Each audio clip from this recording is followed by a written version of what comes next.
మరి కర్కాటక రాశి. ఈ కర్కాటక రాశి జాతకులకు ధన వ్యయం అనేది కనపడుతోంది. అలాగే చేస్తున్న పనుల్లో ఆటంకాలు చాలా వస్తాయని చెప్పవచ్చును. ఒక చిన్న పని చేయడానికైనా కూడా ఎన్నో అవరోధాలను, అడ్డంకులను దాటాల్సి ఉంటుంది ఈ కర్కాటక రాశి జాతకులకు. కాకపోతే మొండి ధైర్యము, పట్టుదలతో ముందుకు వెళతారు.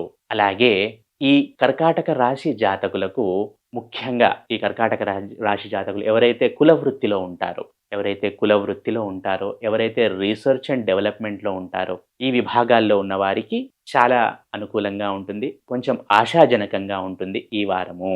ధన వ్యయం విషయంలో కొంచెం జాగ్రత్త వహించండి.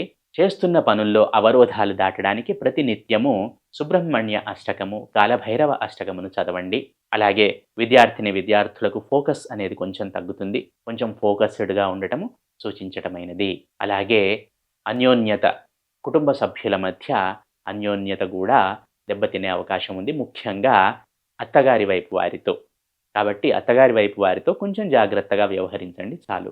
కుదిరితే మౌనంగా ఉండండి. ఇంతకు ముందుగానే చెప్పినట్టు ప్రతి నిత్యము కాలభైరవ అష్టకము, సుబ్రహ్మణ్య అష్టకము చదవటం ద్వారా అవరోధాలను దాటగలుగుతారు ఈ కర్కాటక రాశి జాతకులు.